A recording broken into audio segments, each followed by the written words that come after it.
Good evening, everyone. It is 5:30, so we're going to get started. We have a lot of great information to cover tonight. My name's Carly Leffel. I am a TRS benefits counselor. I'm also part of the outreach team, and I'm going to be your host tonight.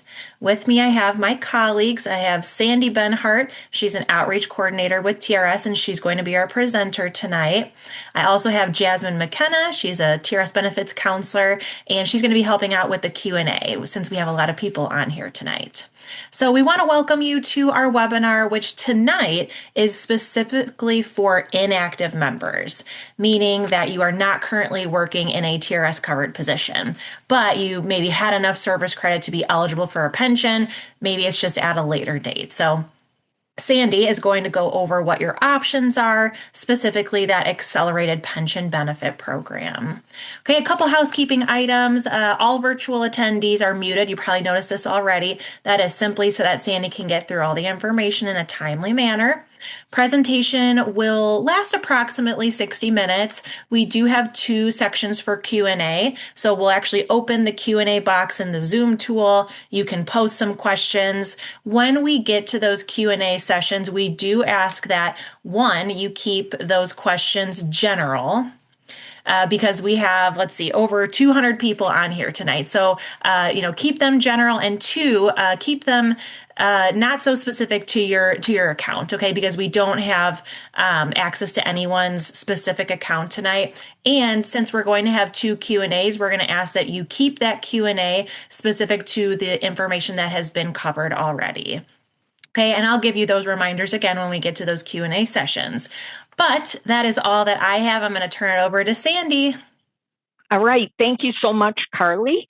And if you want to get that QR code, I will move on to the next slide, but that QR code will take you to these presentation slides if you would like to have them for reference at a later time. So you can get that, and then this will also be on the last page. All right. So this particular webinar covers a lot of material, and a little bit of it is more complicated than usual. And I'll explain how that is going to work when we get to those parts. The first part is going to talk about the basics of TRS, who we are, what a pension is, and how you contributed to that. And then exactly what is this APB thing, accelerated pension benefit? What is it? What does it mean? And then we'll talk about the options that you have to get money from TRS and what the process and timeline would be. So that's really the program itself in terms of the benefits that are for retirement related. And then after that, the second part of the Q&A, after the Q&A will be death benefits, health insurance, and how this may relate to Social Security and Medicare, because many of you may be paying into Social Security since you're not currently in TRS. So everybody that is an active TRS member would pay 9% of gross earnings to TRS. In some cases, you may have worked for a district that paid that 9% for you, but somehow or another, TRS was getting 9% of your gross earnings. And that was required when you were in TRS. You did not pay into Social Security. Those contributions were invested by TRS, and that is to pay retirement, disability, and death benefits. So that's where that money went. What TRS is called a defined benefit plan. And that means that the benefits or the retirement, the pension, however you want to refer to that, that is going to be determined by a formula, basically a math problem. And the pieces to that are set out in the Illinois Pension Code. The thing about a defined benefit plan is that you are required to pay in whatever the amount is, 9%, as I just described. So you're required to pay that in when you're an active member. But in return for that, you are guaranteed a benefit for as long as you live. So with a defined benefit plan, you do not run out of money in retirement. You are always going to get that monthly benefit if that's the option that you choose.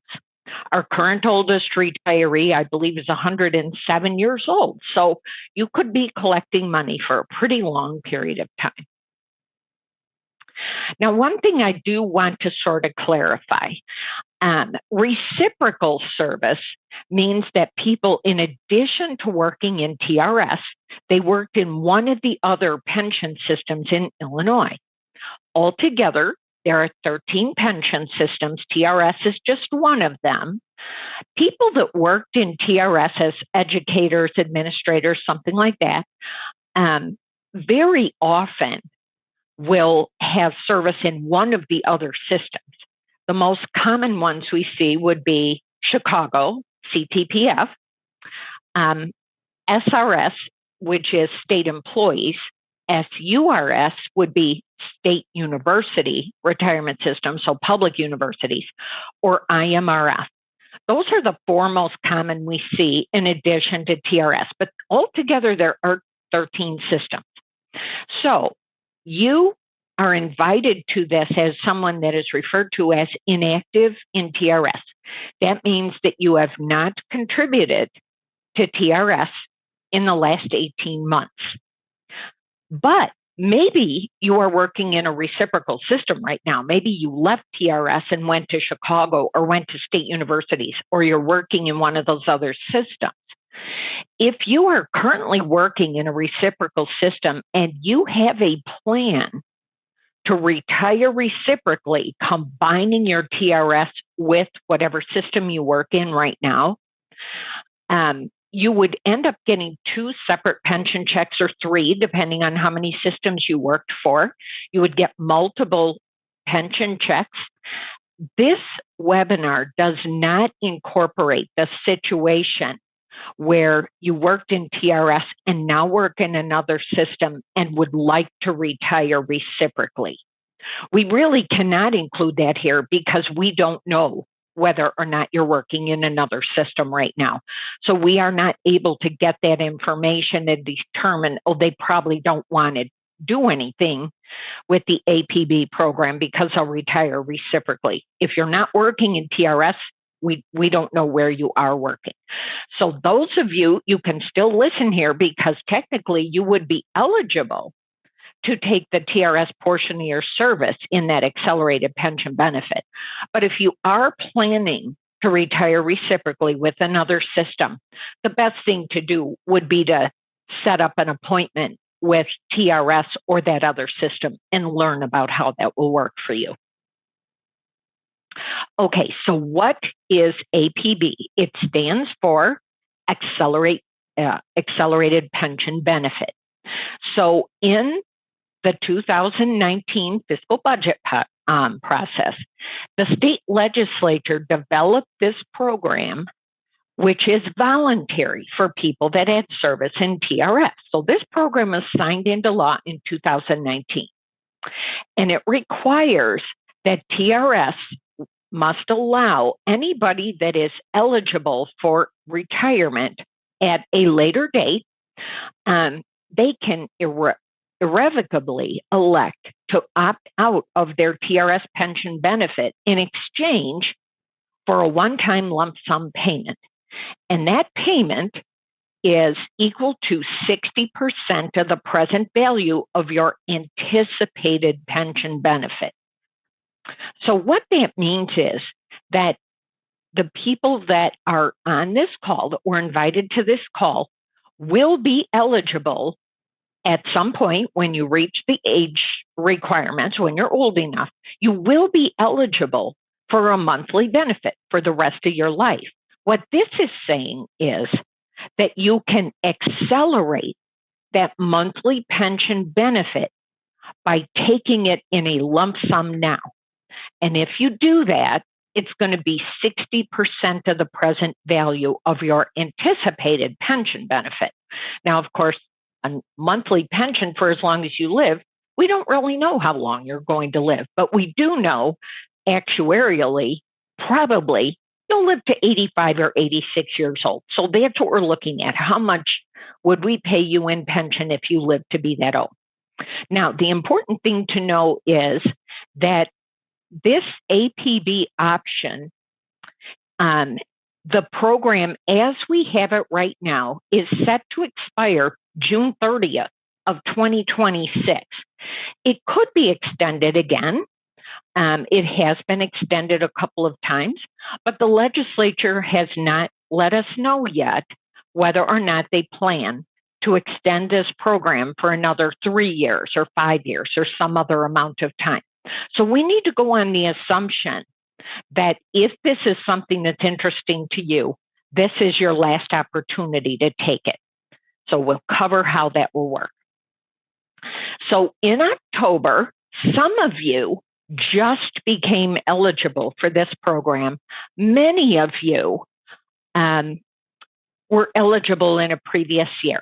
So either this last October or maybe in a prior year, you got a letter saying that you could choose between two options.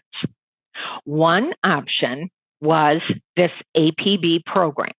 So what we did, the letter showed that there would be an APB calculation, meaning the lump sum that is specific to you. And then if you decided to take that, you would forfeit the opportunity to collect a monthly pension when you're eligible, meaning you meet the age and service requirements. For this year, the deadline to return the application for APB is April 4th, 2026. So that, if you wanted to take it in this last year that we know it's going to be available, you would have to return an application by April 4th of 2026. For those of you that were not new to the program, so maybe you did not get a letter this last October, you may have gotten one in a previous year along with an application, and at that point you decided not to do anything with it. You could always call TRS and say, I would like to get a packet, an updated packet with my numbers at this time. I did not get one in October of 25, but I would like one. So you can call us and we can push that out to you. So that is option one. You take that lump sum. Or you can wait until you meet the age and service requirements and begin collecting that monthly pension for as long as you live. If you opt to collect that, the minimum monthly amount will be calculated using a regular retirement formula. It could be more than that, and I'll explain why, but we will give you a minimum amount that we can calculate what it would be. So if you do not elect APB, you possibly could have an option to take it in future years.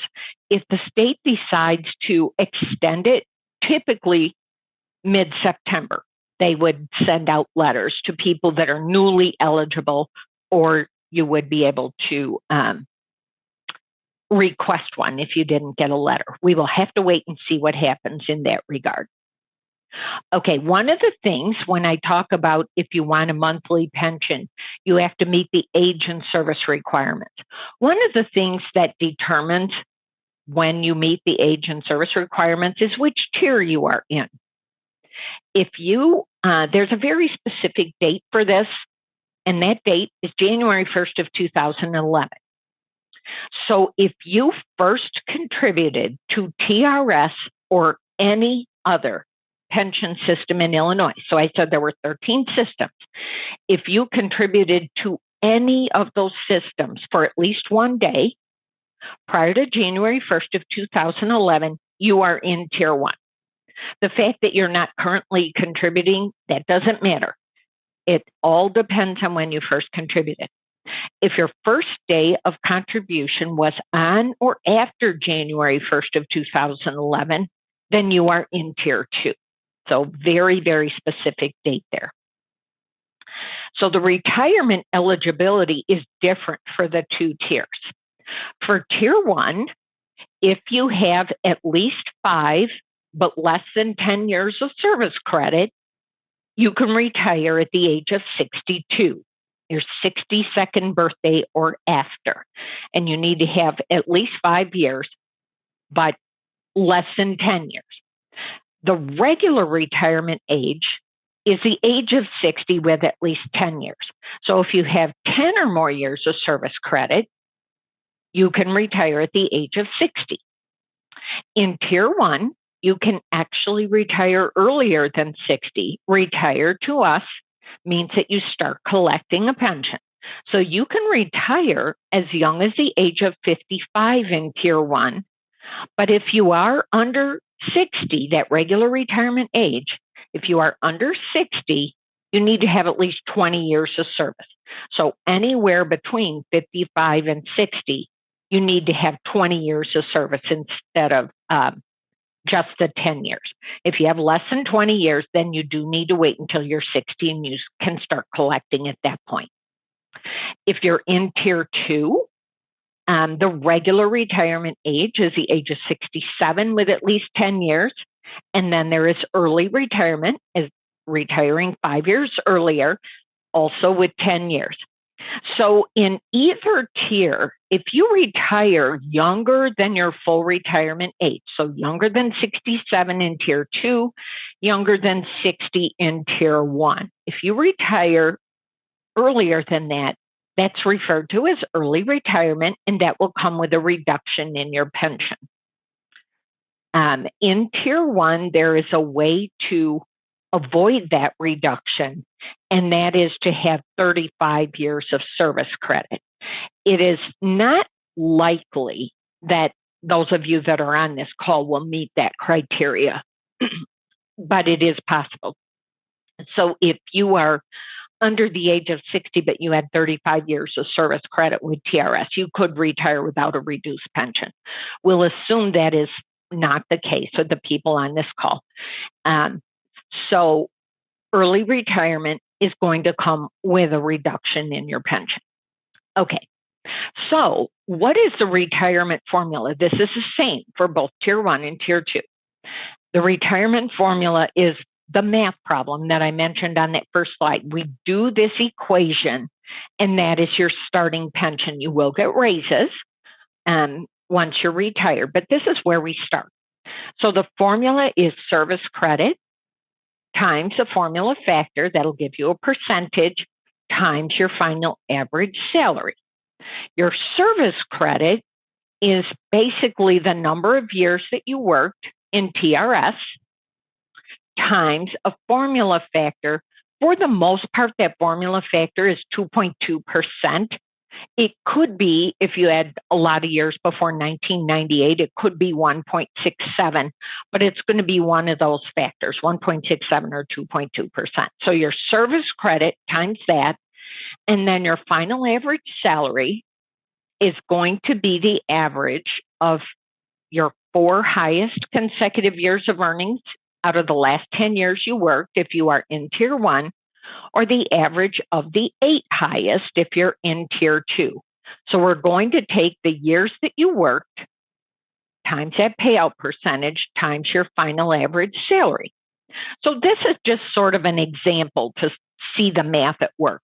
Let's say that before leaving TRS, you worked for 20 years, exactly 20 years of service. And the formula factor was 2.2% for those years, and your final average salary was $80,000. We would take 20 times 2.2% times $80,000, and that would result in an annual pension of $35,000 a year, or $2,933 a month, just divided by 12. When you're retired with TRS, you do get paid once a month. So we just do that math problem, and that is your starting pension. Obviously, the exact numbers we put in for you would be specific to you, but this just sort of shows you how that works. And then if you were retiring at your full retirement age, 60 for Tier 1 or 67 for Tier 2, this would be the minimum starting pension in this example. Again, your own personal numbers would be different. Okay, here is the wild card. This is called the actuarial calculation. And this applies only to people that were TRS members who first contributed prior to the 2005-2006 fiscal year. So if you began in TRS before 2005-2006, then we perform an additional calculation, and it's called an actuarial calculation. Most of the time, for people that are going along working and they work and then they just retire right away, it's very unusual that that actuarial calculation comes out to be higher than just doing their regular pension calculation that I showed you on the prior slide. If people are working their years along and then they retire, it's unusual for this to be higher. But for people that are inactive, a lot of times the way things align in this, that actuarial calculation is higher. It's not a simple math problem. The other one I could tell you, take 20 years times 2.2% times $80,000. There you go. Simple math problem. Okay, that's not this. This takes a lot of factors into consideration, and part of that is the rate of return out in the marketplace. So it's run sort of by an Excel worksheet rather than just that simple math problem. If the actuarial calculation results in a higher pension than the regular formula, then that's what we use to pay your pension. You don't need to ask for it. It's automatically going to be calculated if you started working before 2005-06. We'll automatically perform that calculation. If it's higher, you'll just get it. The thing is, because the rate of return in the marketplace is not known many years in advance, it's hard to know down the road whether or not that's going to be the highest amount. So we can only tell you with certainty if you're retiring within the next 3 years. Right now, we can perform an actuarial calculation for anyone retiring by June 30th of 2028, I believe. And then if you are not eligible to retire until after that, we actually cannot tell you for sure what that number would be. However, in order to make this program work, we had to give you some idea of what that actuarial calculation might look like so that you could make a reasonable decision. So on the letter, on the packet that you got, it said this is what your pension could be every month. That is our very best estimate. If we provided that information and you're retiring, you're able to retire in 2026, that's fine. It's a good number. But if you aren't old enough to retire until 2030, we had to do an estimate. That is the best we can do right now. And what we used, that rate of return, is we use the TRS rate of return that we always plan for, which is 7%. Now, when we actually if you're somebody that would be retiring in 2030 and you were looking at the number that we provided on the letter, that was our best estimate. When we get to 2030, we're going to true that number up. It may be different. It may be a little higher. It may be a little lower. It probably won't be exactly what's on that letter. It will probably be reasonably close, though. Our rate of return usually hovers 7% or even a little bit higher. So we have done the best we can to make this program work, but you would want to consider the fact that we will true up that calculation at the time you can actually retire. And to make this even more interesting, we need to let you know. So there's the one option where you collect your monthly pension when you're old enough, when you meet those requirements. You could take that APB, or you could just refund your contributions to TRS. That is an option for anybody that has not been contributing to TRS for at least 4 months. So you can take your contributions out.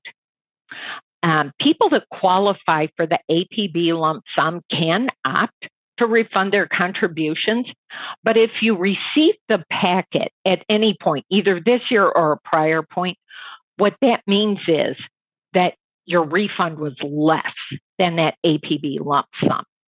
So we wanted to be sure if the refund was actually more than what the APB would generate, we didn't send a packet out. There'd be no reason you would take that if you could refund your contributions and get more. There are some differences between these two, though. One is that if you opt to refund your contributions instead of taking that APB lump sum, and there's no deadline on that, by the way, that doesn't end June 30th. That's out there indefinitely, if you will. So if you opt to refund your contributions, if you ever came back to TRS, you would have to work at least 1 year in TRS or 2 years in a reciprocal system, but you could then buy back all the service. So if you were funded 18 years of service credit, and then later on you came back to work in TRS for at least a year, you could buy that back. If you opt for the APB lump sum, you are permanently terminating that service credit. So you could take the APB lump sum, most likely more money than that refund, but then that service is gone. So you can return to TRS, but you're starting over again in year 1 of TRS service credit. That would not, by the way, change your tier. Even if you came back in 2030 and you came back and worked a few more years, if you were in tier 1 when you took the APB lump sum, you're still going to be in tier 1. It has to do with when you first contributed. And then another thing, I will talk about health insurance later. If you opt to refund your TRS contributions, you are not eligible for health insurance with TRS. And you'll see later that with the APB lump sum, you may very well be eligible. So we'll talk about that in the second half. If you want to take this APB lump sum, what would you do? Well, you got an application, or for those of you that maybe didn't get one this year, but you got one in a prior year, you can contact us and we'll send you a packet. You complete the application that was enclosed. If you need to make corrections on there for your address or your email, cell phone, anything like that, you can do those right on the application. We require those things to be notarized, but this application is going to require a notary. So you can go ahead and make the changes right there on the application. And then you will tell us how you want that money. You have basically 3 choices. You can take it in a check. If you take it in a lump sum check, it's going to be minus 20% for federal taxes. If you are not yet 59 and a half years old, you will need to check with an accounting person to see if there is an additional tax penalty for taking funds out prior to being 59 and a half. So that's not something I can answer for sure, but you'd want to check on that. We are going to withhold 20% for federal taxes. You could also roll this over to a qualified plan. A qualified plan would be something like maybe now you're working somewhere else and you have a 401k, or you had a 403b or an IRA. You can complete that. You need to have the financial institution that handles that program. They're going to have to complete and sign Section 3 on that application, but you can do that. And if you roll the money over, the tax consequences, we're not going to withhold 20%. The tax consequences are really relative to wherever you're rolling it to. So when you start taking contributions out of that program, you want payment for that after you retire or whatever. However, the taxes work at that point is what would come into play. But if you roll the money over, we do not withhold 20%. You can also do the combination of the two. So you can ask for a certain amount in a check minus 20%, and then roll over the rest. And still, you're going to need the financial institution to complete that to say how you would how you would move that money. So all these options are going to require that your signature be notarized. And then once you send that application into TRS, it is an irrevocable decision. You need to be sure that's what you want to do. Once we get it, we will proceed to process it. And at that point, you cannot change your mind. What if you don't want that? You don't want the APB program at all. You're going to wait until you're old enough to retire. Maybe you're already old enough to retire. And now that I've described those ages, maybe you're just discovering now you can collect a pension. All right. So then what do? Well, do nothing with the APB application. Just shred it. If you're not going to use it for anything for TRS, then just get rid of it. If you do not have a TRS account, and when I say TRS account, that would be an account that you set up. You may have had a previous one, but we moved to multi-factor authentication on the 28th of April of 2025. So if you have an account that is older than that, you will need to create a new account in TRS. So do that, and then go look out on your account and see what's there. Be sure we have your correct address, your correct phone number. Be sure you put a personal email on there so that if you switch jobs or do whatever, it doesn't get shut down, so we can always communicate with you. So put a personal email on there and check your beneficiaries to be sure that everything is correct. That is something we tell our people actively working in TRS as well. Be sure the information we have is correct. And then notify TRS 6 to 12 weeks before your planned date of retirement, and we will send you your retirement paperwork. So if you are going to be 60 in 2028, then you don't call us now and tell us, I'm going to wait until I'm 60 and then I'm going to retire. You'll wait until 6 to 12 weeks before that date, and that's when you'll call us. And we will do a new benefit estimate for you at that point. Once you're within 6 to 12 weeks of your retirement, we can give you that definite number. And if it's an actuarial calculation, it will be a number that you can use for sure. So a new benefit estimate will be run, and then the process of your retirement will be the same as it is for people that are currently working in TRS. You are just a regular retiree like everybody else. You just had some years that you weren't working in TRS. That's perfectly fine. Your pension is still there waiting for you. The forms that you will get when you call us at 6 to 12 weeks ahead, the forms you're going to get are retirement application. And when you call us to retire, we will ask you the questions that fill that application out.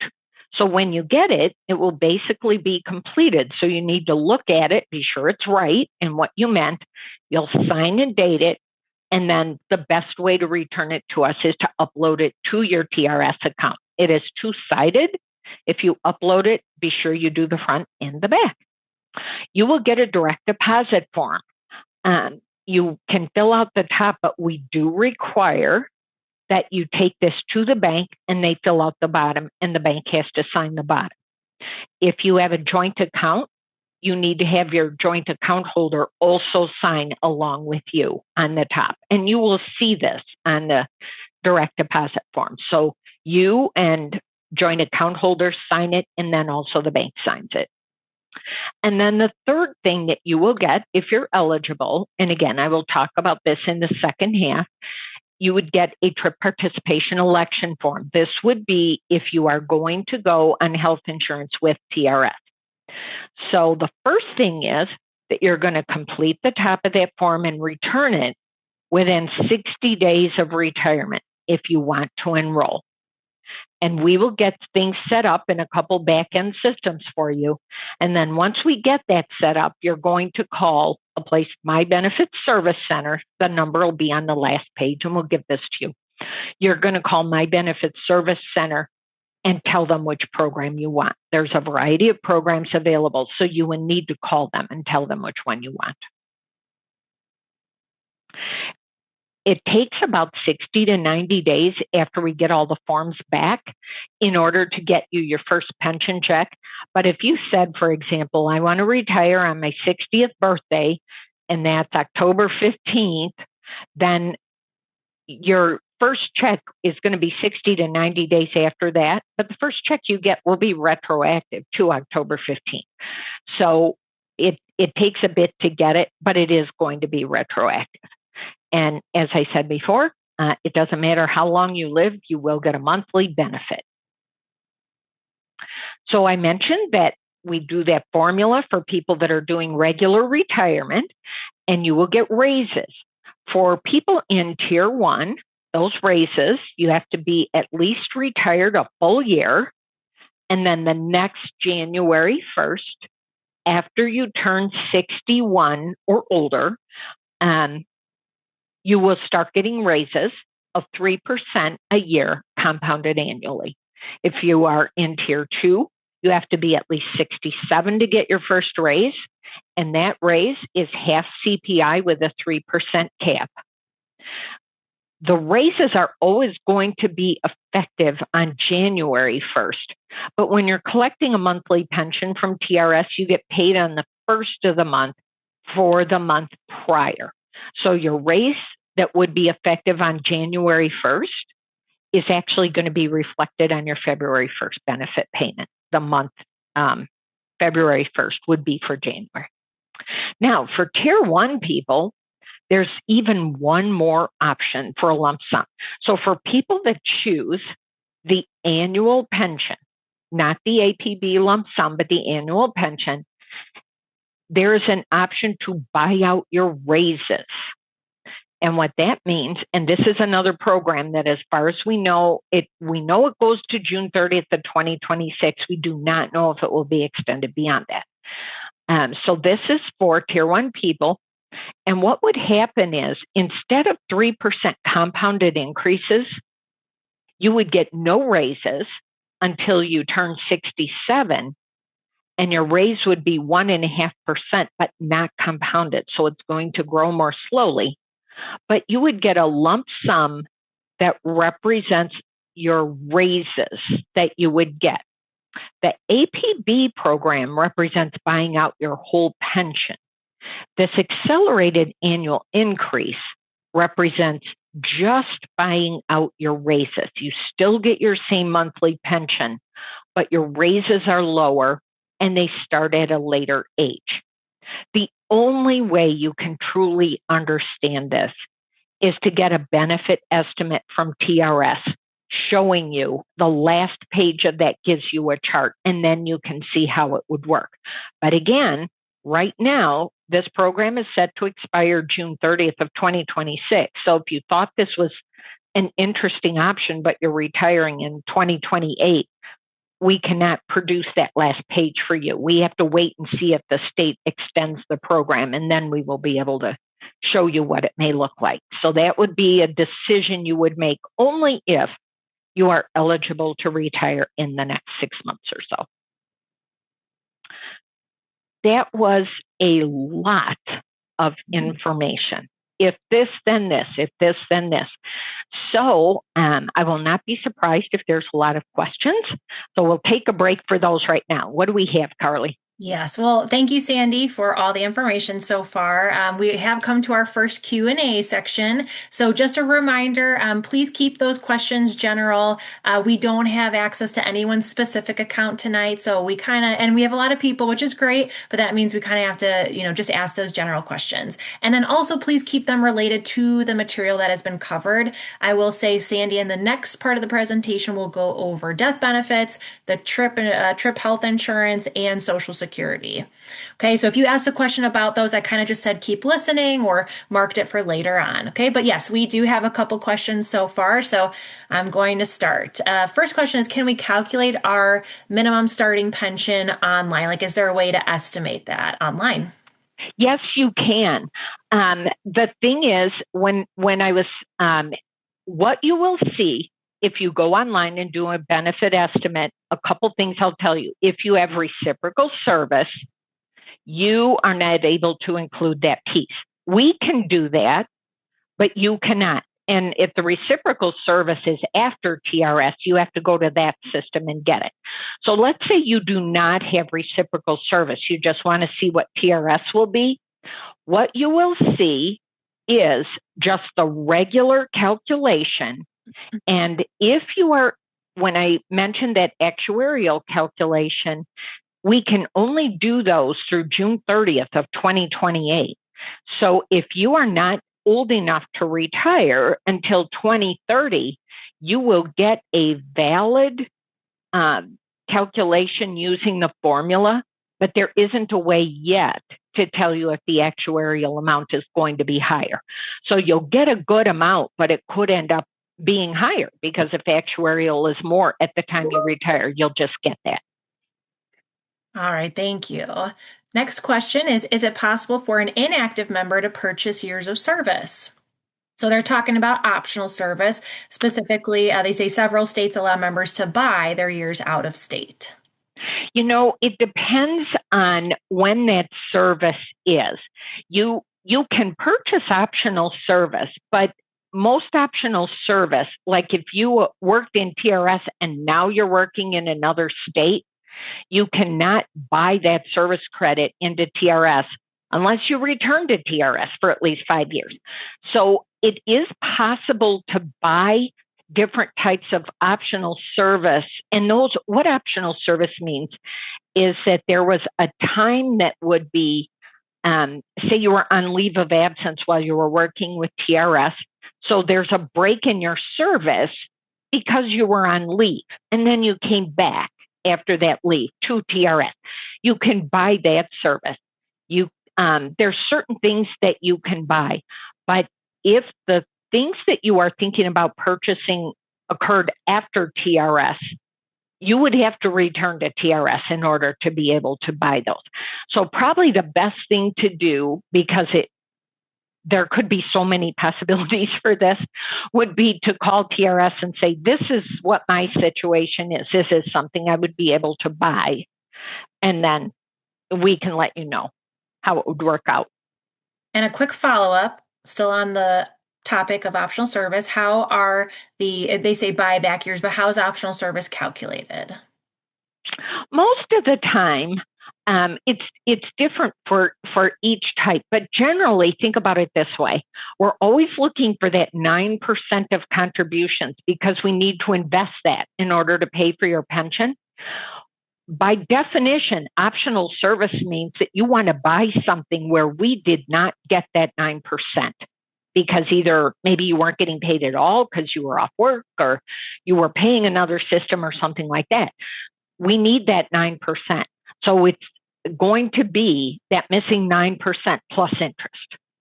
Perfect. But it totally varies on all kinds of things. Yes. Okay, next question is for proof of birth, what documents can TRS accept? We can take, it's really proof of your date of birth that we're looking for. And that could be a driver's license, birth certificate, or passport. And you can you can just upload that to your TRS account.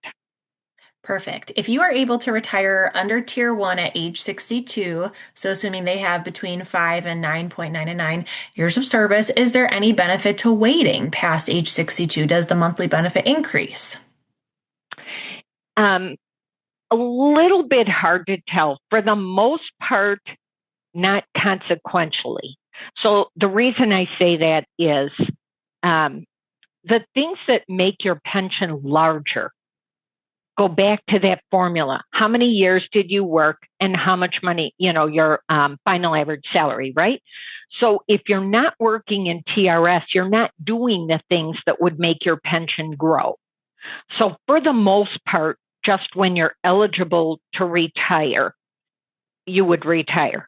The wild card in that is that darn actuarial calculation. There are times when that generates, if you start collecting it at 62 or wait until you're 64, it might be a little bit higher. Kind of hard to tell. And of course, that would be whatever it is at 62. If you're waiting to 64, it's 2 years that you didn't get that money.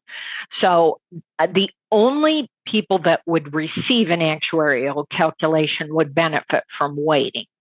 I Exactly. can tell you that. Exactly. Thank you. Next question. If I'm currently working in another state's pension system teaching, could I retire from TRS when I'm age eligible? This example was Tier 1, have 10 years, age 60, and continue to work teaching in another state. Yes, you can. There are post-retirement limits in TRS when you start collecting a pension, but it has everything to do with working in a TRS position by definition in Illinois. So you can collect TRS and work full-time in another state. No problem. And can you go over how the final average salary is calculated? So we will take final average salary is the average for Tier 1 of the 4 highest consecutive years of earnings out of the last 10 years you work. It does not matter if you have years where you didn't earn anything because you're not working in TRS. We're only looking at years that you worked in TRS. And then it's the 4 highest. Usually the last 4 is when you made the most money, but it doesn't need to be. So it'd be the 4 highest out of the last 10. For Tier 2, it's the 8 highest out of the last 10. Perfect. Does the APB application have to be on paper, or what options are there for returning it to us? You can upload it into your TRS account, but it does need to be notarized, and that's fine. But you can scan it and upload it to your TRS account. Does not need to be paper. Yes. So for the APB, the estimate of the APB, does it assume that you will start collecting at age 55? It assumes, it will say on there what it will assume is that you collect at the earliest possible age that you are eligible for. So it could be 55, it could be 60, it could be 62. It just depends on you specifically. Exactly. And then is the APB lump sum taxable? If you take it in a check, yes, 20%. And then you would need to work with your accountant on whether or not we are required to withhold 20%. So if you take it in a check, we'll take the 20%. But you would definitely want to check with an accountant and see if that's the right amount for you. Beyond that, we don't know. And of course, again, if you roll it to a qualified plan, there would not be tax consequences at the time you take it. We would not withhold the 20%. And there was actually a question, how do we know what plans qualify? Where could they find those plans to roll into? On the back of your APB application, it's going to say for your financial advisor, they need to check which one of those it is. So they will look, and that's why they need to sign it, because they are the ones that actually are qualified to specifically say that the account that you have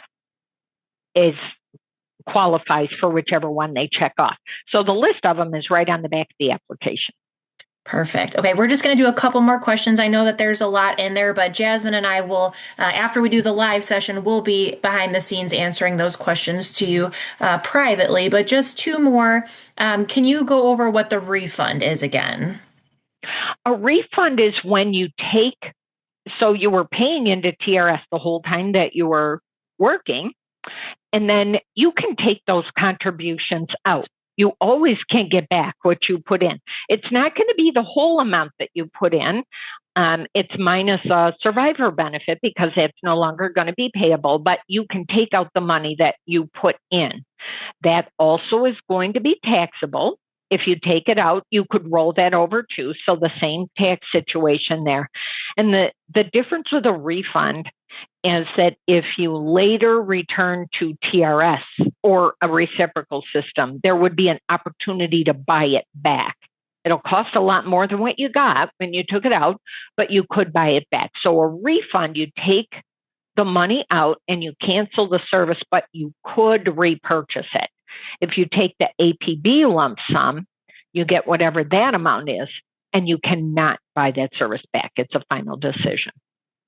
All right, thank you, Sandy. That last question was just if this is going to be recorded. I'm going to answer that one. Yes, we are Mhm. recording this one, so there's a little bit more, I guess, newer information this year. So there is a recording on our website, but we are going to update this one, hopefully within a couple days of today. All right. Thank Back you, to you. Carly. And yep. All right. So we're on to death benefits. The 9% I keep talking about, it's going into two buckets. 1% of it is going to pay your survivor benefits, and the other 8% is going to pay for your own personal retirement. So what does survivor benefits mean? Well, this would be payable when you pass away to your loved ones. And if they are dependents, it could be on a monthly basis. So if you're in tier one, 50% of your monthly benefit would be paid to a dependent beneficiary. If you're in tier two, 67% would be paid to a spouse and 50% to any other dependent beneficiary. Dependent is a spouse that you have been married to at least 1 year at the time of your death, potentially an adult disabled child. If that is your situation, you definitely will want to contact TRS and be sure that you set things up properly, because it's always a very specific situation to you. But an adult disabled child potentially could qualify for a monthly benefit, survivor benefit, for as long as they live.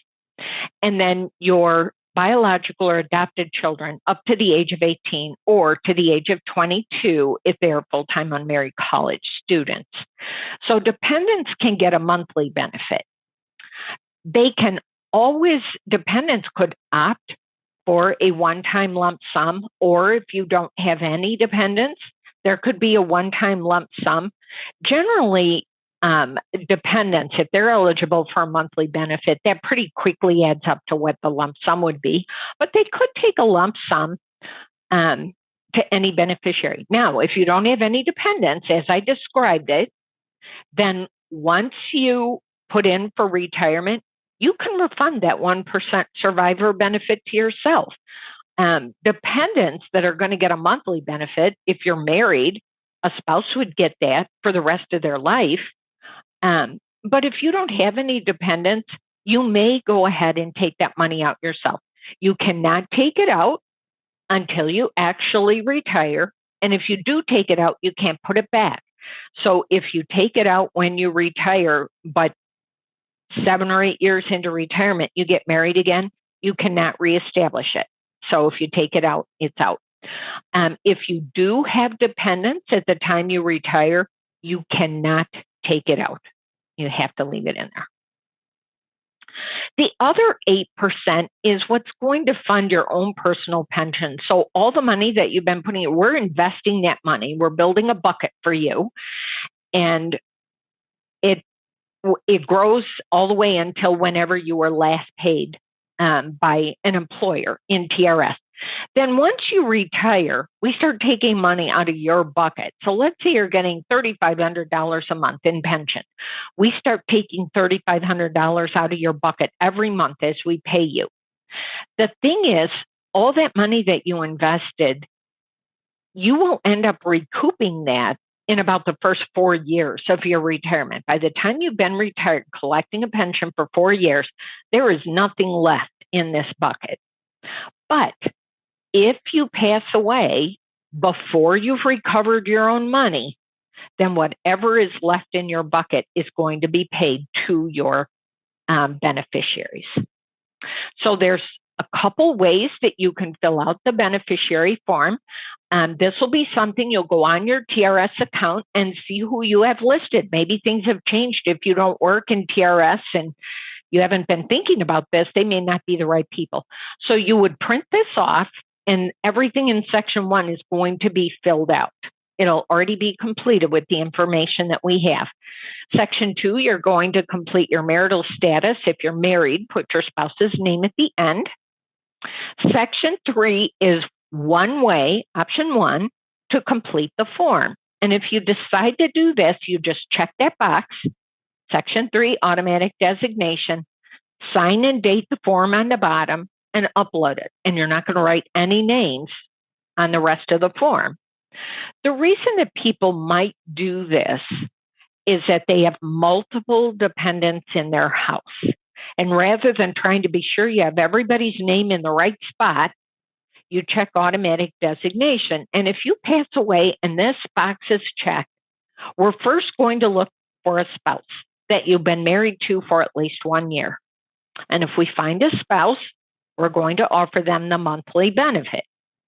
If you don't have a spouse or your spouse is under the age of 50 when you pass away and you do have dependent children, we'll offer it on behalf of those kids.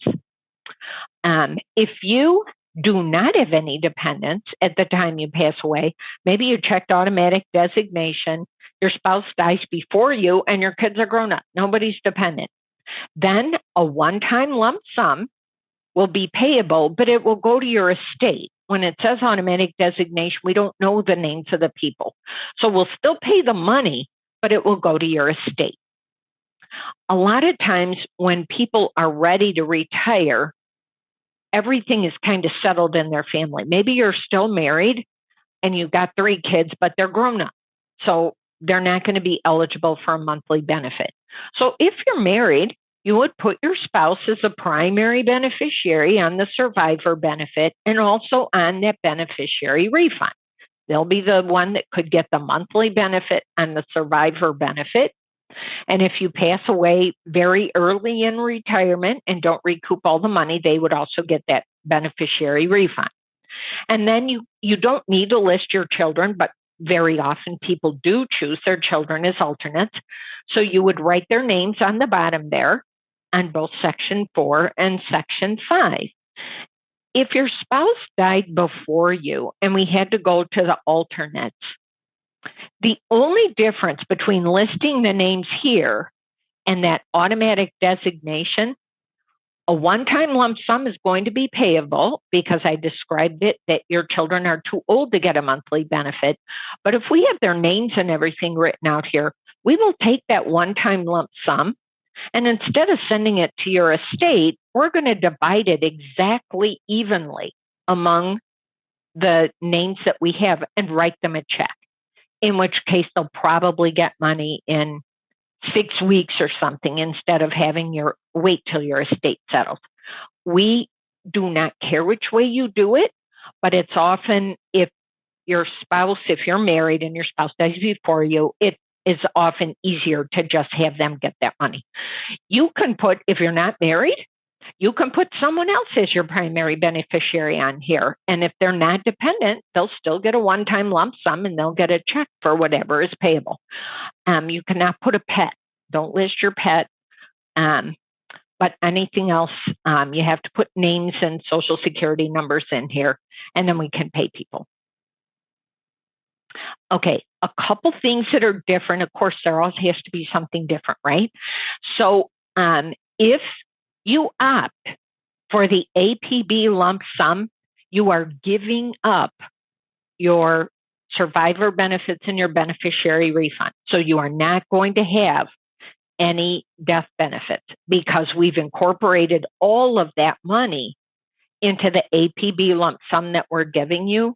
So if you opt for the lump sum, then you have canceled out everything with TRS, and that includes death benefits. The other thing is that if you are not planning the APB lump sum, you're waiting until you're old enough to retire, and then you're going to take that monthly benefit. If you have 20 or more years of service credit, you're fine. But if you are inactive and you have less than 20 years of service credit, the monthly survivor benefit is not going to come into play until you are old enough to retire. So let me tell you what that means. We'll say you're 52 years old and you have 17 years of service credit. So if you are in Tier 1, you cannot retire until you're 60. If you're in Tier 2, you would have to be at least 62 Tier 1, you can't do 55 because you didn't have 20 years. So you're in Tier 1, you have to wait till you're 60. If you're in Tier 2, you'd have to be at least 62 years old, and you have only 17 years of service credit. If that is the case, you have to, if you were to pass away before you turn 60 or 62, only that beneficiary refund lump sum is payable. There are no survivor benefits. Once you are old enough to retire, then survivor benefits re-engage. So there could be, if you have less than 20 years of service credit, there could be a gap between now and when you're old enough to retire for those survivor benefits. Okay, health insurance. TRS has health insurance. The Teachers Retirement Insurance Program is TRIP, and that's the primary medical insurance for people that are not Medicare eligible, generally under the age of 65. And then TRAIL is the Medicare Advantage program for TRS members that are 65 and older, eligible for Medicare, which is usually 65. In order to be eligible for TRIP, you need to have at least 8 years of service credit, and that service credit must be with TRS. If you have 5 years with TRS and 20 years with IMRF, that will not allow you to sign up for TRIP or TRAIL. You need to have at least 8 years of service credit specifically with TRS. And then this is available to you when you retire.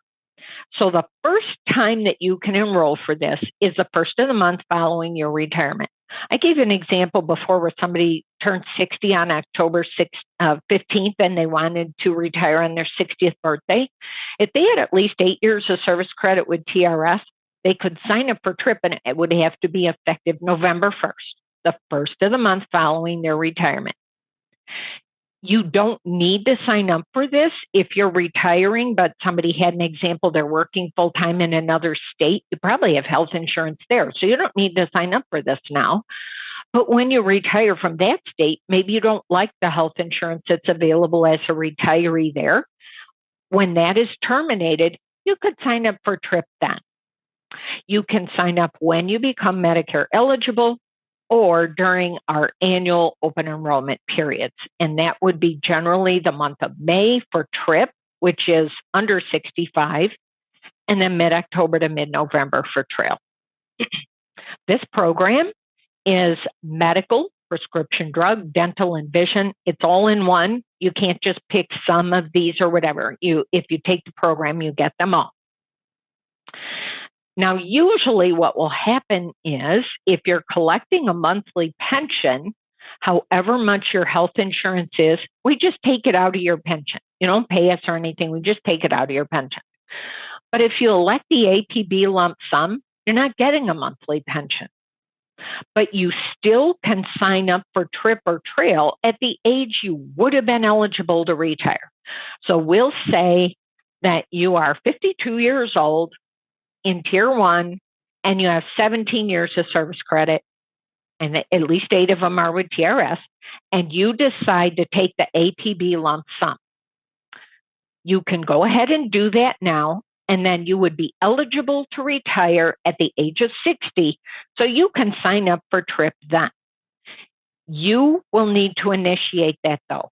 The role that TRS has in the program is to sign you up and take the money out of your pension check. But if you took APB, you're not getting a monthly pension check.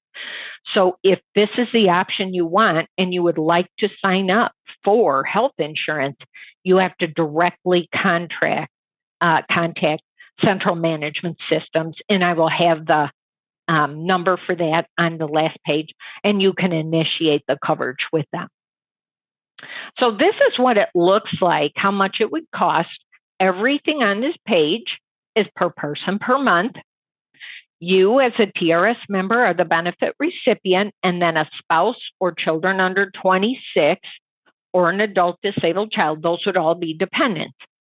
So if you are not Medicare eligible, so you're 26 to 64, you could pick an HMO or open access, $370 a month for you. If you're adding a spouse, an additional $1,483. If you're adding a dependent child, an additional $484. So add those all together. If you want the PPO, $857 for you, plus $1,726 for a spouse, plus $624 per child. So it is generally fairly costly to put you and dependents on the program. The PPO is a countrywide program. HMO is going to be specific to Illinois and the immediate, you need to live in Illinois or the immediate, like just over the border, Wisconsin, Indiana, something like that. Open access is a managed care type of program. It's available. There are open access plans in every state and in almost every county. So that almost always is available to you as well. Only if there is no open access, and there's like maybe half a dozen counties in the whole country that don't have that.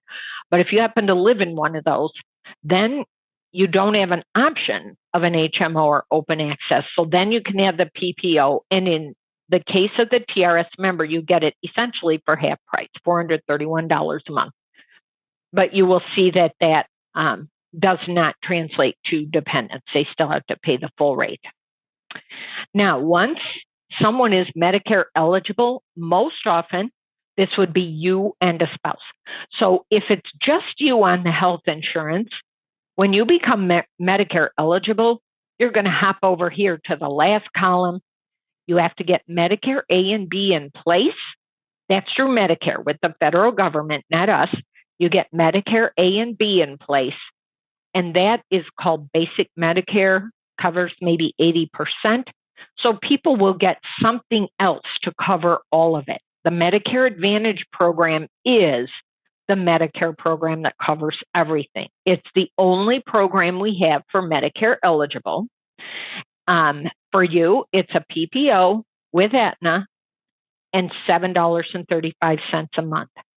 If you are adding a spouse, it would be $27.14 a month for them. It used to be that in order to go on the trail program, if you had a dependent, everybody had to be Medicare eligible. As of 2025, that changed.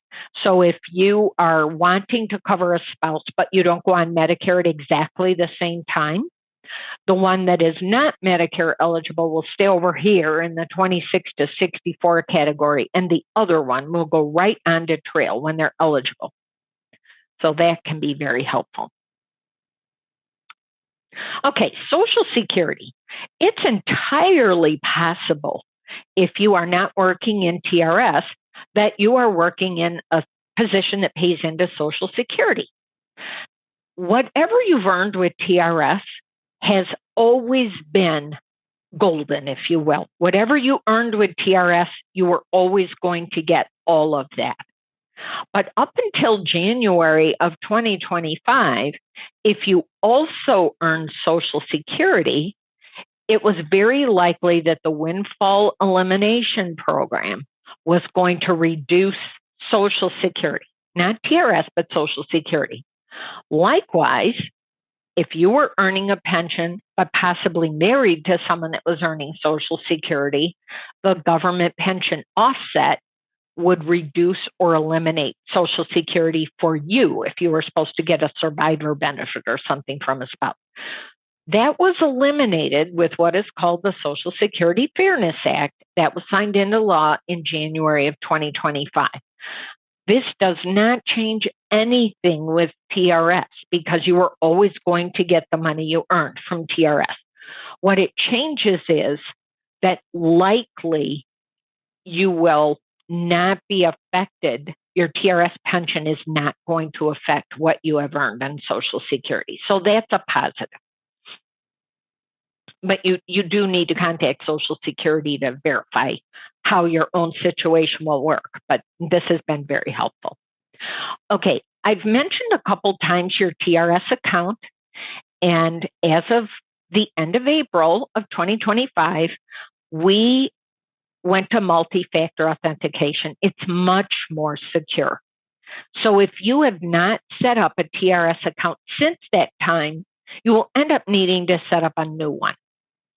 If you did have an account and you remember the username, you can use that username, but you're going to have to do a new password. If you never had an account or you have no idea what your username is, you can also use your member ID. If you have an APB packet, look around on it. Your member ID is going to be there. You can use that and then develop a password. Just the password has to be 14 characters. It does not need to have a capital, an exclamation point, a number, just 14 characters. So you can put 3 words in there, something like that. That's a little bit easier to remember, but it does need to be 14 characters. And then it will prompt you to say, how do I want to get my verification code? It's probably nothing new to you. You probably have this on other things, your cell phone or an email or a phone call. We'll do any of those things. And what can you do on this TRS account? Well, you can go in there. Really, for everyone that's on this call, if you haven't worked in TRS for a while, very, very important for you to go look on your TRS account. Set one up and look on it and see what's there. Do we have your right street address? Do we have an email that we're going to be able to reach you at for the foreseeable future? Phone numbers, beneficiaries, especially if things have changed. You're going to want to print that off. You cannot fill that form out in line. You have to print it off, actually sign it on paper and send it back. You can't do a digital signature. We haven't gotten to that yet. That proof of date of birth, someone asked about that. You can upload that. You can upload all kinds of documents. If the thing that you want to, you can see proof of birth there. There's certain things that are outlined. If you want to upload something and you don't see it, there's an other category. Put it in there. There's a pretty good chance we'll know what to do with it when we get it. All right, there's the QR code again for anybody that didn't grab it at the beginning, or maybe you came in a little later. So here we have the toll-free number, the 877 number, 7:30 to 4:30 during the week. The member's email address, let me mention something about this. You can send an email there if you have a question, and a counselor will answer it. 2 words of caution on that. First off, be sure that you clearly identify yourself. Sometimes we get emails and it's not the email address we have on file. We need to know your name, maybe the last school district you work for, if you have your member ID, something so that we for sure know who we're getting the email from. So be sure you identify yourself. Otherwise, we're going to send you an email and ask you to do that. The other thing is, the email box is a little bit more for a quick hit type thing, if you will. So if you send an email and said, I'm trying to decide between the APB and a monthly pension, that's only one question, but that's way too much for an email. So in that situation, what you would do is call TRS and ask to set up an appointment. Our appointments are free.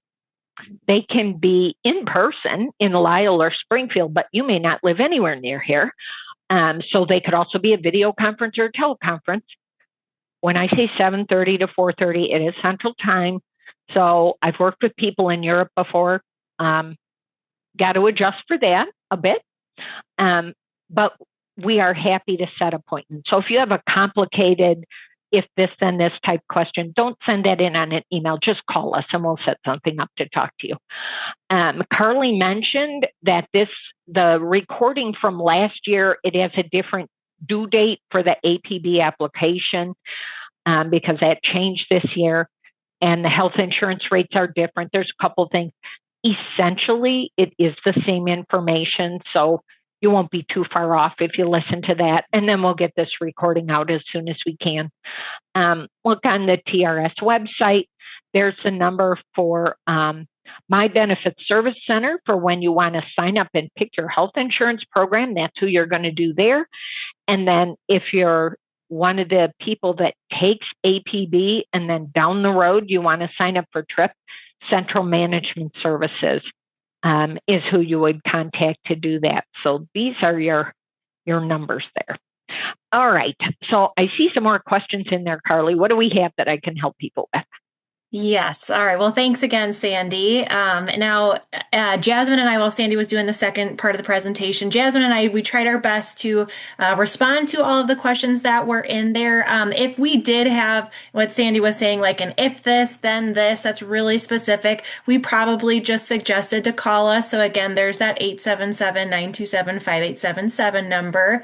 When it's really specific, we really do need to look at your account before we can give you the best answer. So we do have a couple questions though that I marked that I think would be great for the group. So first question is, are you eligible for the trip insurance if your last service was not with TRS? Yes, you are. As long as you had 8 years with TRS, it does not need to be your last system. And that is different from some of the other systems. So yes. Okay, and then on the topic of trip, kind of looking at, we had a couple questions on the start date. Okay, so if you take the APB program, and assuming you had at least those 8 years of service, when are you eligible to start that health insurance? You could start the health insurance when you would have been first eligible to collect a pension from TRS. So tier 1, if you had you'd have to have at least 8. So we'll say 8 to 10 years. In tier 1, if you were 62, you could start then. If you had at least 10 years, it could be at the age of 60. And then if you had 20 or more years in tier 1, you could have retired as early as 55. So then you can start TRIP then. And then tier 2 would be the age of 62 or older. Yes, and just a reminder for that APB, you're most likely, your birthday is going to be in the future. So like you just have to make sure if you want the APB, you still need to get us that APB by that April 4th deadline. Mm-hmm. And then, yeah. Typically, you're going to be waiting for a little bit, at least, maybe several years, maybe just a couple years until you are eligible for that insurance. Right. Okay, now there was a question, why would my estimated retirement benefit be different than what is on the benefits report? So benefits reports just went out at the beginning of December. So can you talk about that for a moment, Sandy? Yeah, there could not be a better reason to call TRS and set an appointment than this. When we send out the benefit reports, we only know what we have. We don't know what else you're thinking, and we don't know what else you want to do. So the benefit report is going to show the earliest date that you could retire with the amount of service credit that you have. And that's, like I said, that's all we can do. So if you have 20 years of service credit, it's going to show that you are going to retire at the age of 55. But that might be reduced. Maybe the actuarial isn't higher and you're planning to retire at 60. So that is just a starting point. It's what we know using only the information we have. But you know other things. You know what you want to do. You know what you're doing now. So that is why you would call us to set an appointment and we can talk you through what those options would look like. Other than that, that's just the basic. Yes, thank you. Next question, we do get this. Is it common for the actuarial calculation to be so much higher than the 2.2? This person says they're almost a little like weary of taking taking APB versus that monthly benefit. Yes, it can be significantly higher. What the actuarial calculation looks at all the money that you contributed to TRS and the investment income. How much money have we made on that? Essentially, we were growing it in the TRS trust fund, but you weren't using it. We were using it to grow our trust fund, but that's why that actuarial calculation at the time you can actually take it might be quite a bit higher. So remember what I said, that that in order to give you that number, we used an assumption that TRS would make 7%. That was the rate of return that we were assuming on that over a period of years. If that number went significantly down and you can't retire for 10 years, you could still have an actuarial calculation, but maybe not as high as what's on that letter. Most of the time, it is fairly close. And when we get to that point, we will redo it. When we get to where you actually could retire, we'll redo it. And at that point, we'll know for sure exactly what the number is. And then also keep in mind that what you can get in a monthly benefit will never be less than what our formula would show. So if you take your years of service times your payout percent times your final average salary, that is the least you could get. The actuarial may be quite a bit higher than that. Thank you. Next question. When I retire from my reciprocal service, I'm guessing they are planning on retiring reciprocally between another pension system and TRS. Do I need to contact both agencies to review my pensions, or will the service calculate both? How does that work? So if you are retiring reciprocally, you need to start with whichever system is last. If you're on this call, it's probably not us. So if you went from TRS to SERS or IMRF or state employee, something like that, whichever system is last, you will contact them to get your estimate, and they will reach out to TRS and bring the data in. When you're ready to actually retire, you will need to initiate it with every system you want to include. We will provide information and work with other systems, but they cannot call us and say, hey, such and such person decided they wanted to retire reciprocally. You do need to initiate with both systems. We will not turn your TRS service into SERS or something else. It'll stay with TRS. The other system will stay with them, and you'll get multiple pension checks. And a kind of a follow-up question, you made a good point that you have to contact both. So this one was saying, what if I'm deferring? So like example, tier one, maybe they're eligible with another pension system at 55, but they want to wait until 60 to avoid the penalty with TRS. Still have to call at the time that you're retiring with that first system, because what we can do is we can still do your retirement interview, and then we kind of just hold on to it until, that later date. Mm-hmm. Always, it's always a good idea to talk to both systems before you actually put in for retirement. So the benefit estimate has to be run by the last system that you work for. Like if you work for SERS after TRS, we cannot do a reciprocal estimate and include SERS because they're last. But it's always good to know what's going on with each system before you actually put in, to be sure that it is what you think it is. It's a big decision. Once you retire, you can't undo it. So be sure that you do understand it, and we are always happy to help you, even if we're not the last system. All right, we had a question. Let me go back to it. Okay, how many weeks in advance should you apply? When should you apply for retirement if you're going with the monthly? If you're going with a monthly, we tell you to contact us 6 to 12 weeks ahead of your retirement, and we'll get your retirement paperwork out and, go from there. So 2 to 3 months, we'll say. Okay. Okay, this has to do with the 8 years of eligibility for TRIP. Can you buy years of service to be eligible for TRIP if you're just under the 8 years? You cannot just buy service for no reason. When we talked a little bit about optional service, and I said you probably would need to call us in order to understand what that situation was. You say you had a leave of absence during the time you worked with TRS. Could you buy that service to get to 8 years? Yes. But if you worked 7.8 years in TRS and that's it, you cannot just buy 0.2 of a year. You would have to return to TRS and work the remaining days. Yes, and reciprocal service, just a reminder, we always like to say this, reciprocal service cannot be used toward that 8-year minimum. Mhm. Correct. Okay, I'm just finishing up typing one to a member. Let's see we're getting down to it. We only have 3 left in here, so let's see. Can we send a request for regular retirement packet via email, or is that done via phone? How do you actually apply for that retirement and get that retirement packet? Yep, it's a good question.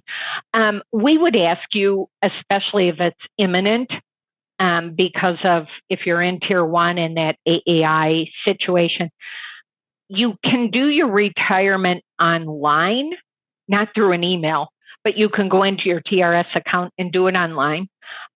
Quite honestly, we would probably prefer that you call us to do the retirement interview simply because it gives us a chance to review everything and be sure that it's correct. Sometimes there are some wild cards in there that you wouldn't even know. So you would go ahead and put it in there, and you may think you put everything correct, but it generates a question, and we have to track you down in order to ask anyway. So probably the best thing to do is just give us a call, and we will go through that retirement interview process and be sure if there's another option for you or something that you weren't thinking about. We'll be sure that you know that before you retire. Okay, what happens with survivor benefits if your death occurs before you retire? If you have at least 20 years of service credit, then survivor benefits will be paid. What happens is we calculate what your pension would have been. And if you had retired, then it doesn't matter if you're old enough or anything. If you have at least 20 years of service credit, we calculate using our regular retirement formula with no reduction or anything, and then offer a monthly benefit. If you have less than 20 years and you are not old enough to retire, you will not have any survivor benefits until you reach your retirement age. And then they re-engage. So it's not like they're gone forever, but they're gone until you're old enough to retire. So that 20 years is key. Okay. Thank you. Typing furiously. All right, we're down to one more question. If my spouse turns 65 while I am only 64, can they sign up for trail? They can sign up for trail as long as you are on. You're always the driving force here. So the TRS member has to be on the health insurance in order for any dependents to come on.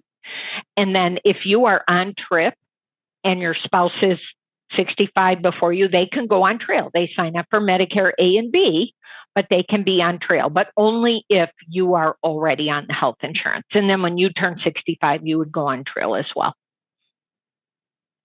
All right, we just hit our 100 questions answered mark. So lots of good questions. I want to thank you all for submitting them. Again, if you had a specific question that was what we weren't able to answer, please do call us 877-927-5877. There's one that just popped up that just say, I want to say thank you to Sandy. Great presenter, very clear and precise.